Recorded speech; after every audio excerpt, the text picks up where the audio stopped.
Hope you're having a great day today. I'm going to dig into an unfolding situation right now. It's another new home purchase. This is brand new construction, and it's a purchase gone bad. Should have never happened. Could have been prevented, possibly. We're going to talk about how that might have been prevented. Definitely some steps that could have made it go a little smoother. And what's happening and where do they go with this situation now? You're not going to want to miss this if you ever think about buying new construction. Before I get into that, I'm David Russell with the Russell team, and thank you for watching this video in our series about buying, selling, and owning homes. If I can help you in any way, please call, text, or email me. Now, in this situation, this is an unfolding situation right now. This couple bought this house this year, earlier this spring, and it has massive structural defects. There are defects in the floor. There are areas of the floor that are as much as 2 or 3 inches lower than the rest of the room.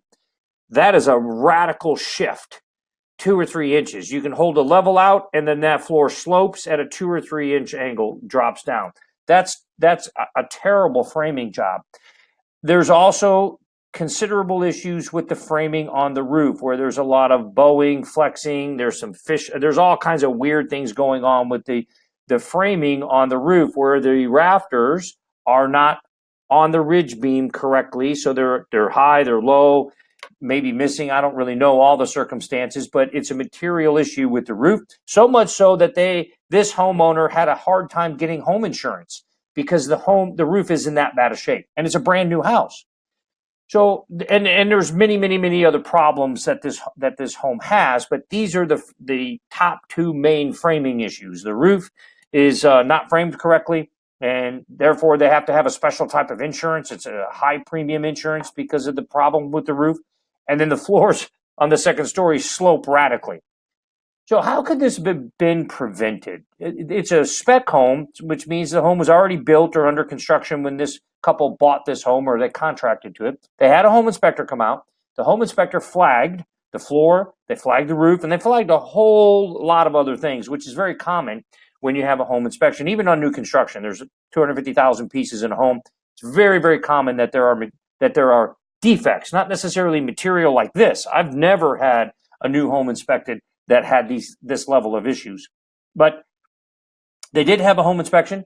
The home inspector did flag the flooring. They did flag the roofing and the framing up in the attic, and they flagged many other things.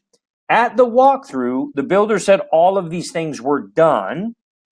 Where I think they might have been able to save themselves is if they would have requested some kind of verification that that work was done. Usually it's cosmetic. The door doesn't close correctly. You can walk over and you can open and close the door. Or, it's paint, a texture problem. It's a paint problem. It's a stain problem. There's a scratched piece of wood on the floor, the wood flooring or something. Usually it's very readily verifiable by you, the consumer, by your agent, and it's easy to verify that that work was done. When it comes to structural issues like reframing the roof line or correcting the framing in the attic and the roof, that's really going to be something that someone else has to inspect. That inspector needs to come back. An engineer needs to come out. Someone has to verify that that work was completed. In this particular case, it wasn't verified. They signed off on it. Now they own the home. So they are pushing back with the builder to get these items repaired. However, the builder is not wanting to do the repairs. They're wanting to put some Band-Aids on it, and they're trying to just excuse the issues away and just make excuses for them versus repair them. So these folks have had to retain an attorney to now litigate this defective home. They also have a conversation. They had a conversation with a contractor that was hired to do some of these repairs and said the builder told him, he told the builder, this is not repairable this way. And the builder said, just do it anyway. So the builder knowingly defrauded that consumer based on what I'm hearing and based on the consumer's version. Knowingly defrauded that consumer because they knew that house was not built correctly.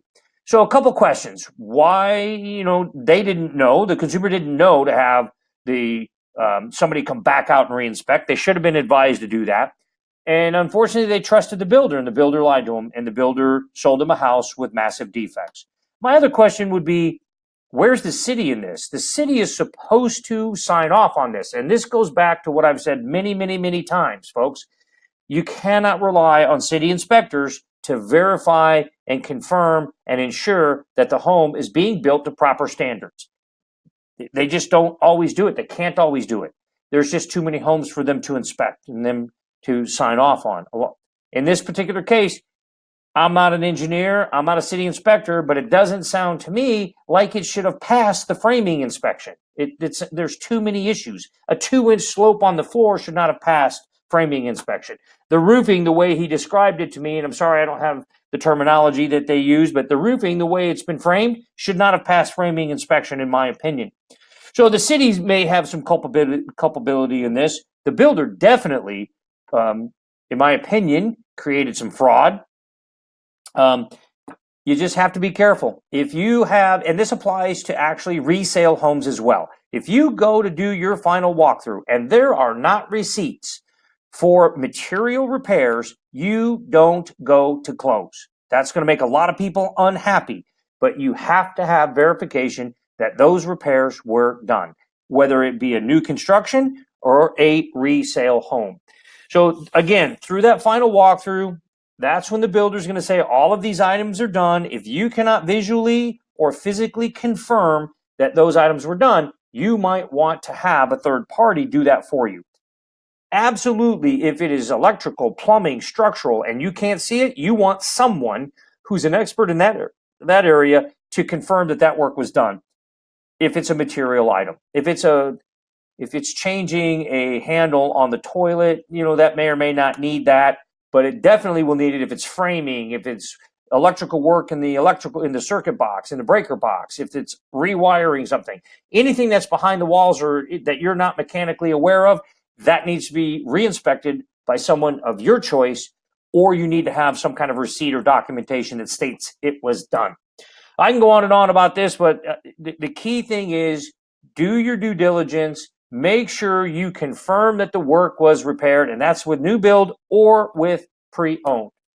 There's some great reports down below about the market and what's happening in the Dallas-Fort Worth area. We are still rocking and rolling in the real estate market. It's still a great time to buy and sell. There's actually a great article down below or here in this link somewhere that talks about whether you should sell your home in the winter, through the winter or not. I think it's a great article. Check it out. If I can help you in any way, I'm David Russell with the Russell team. Have a great day.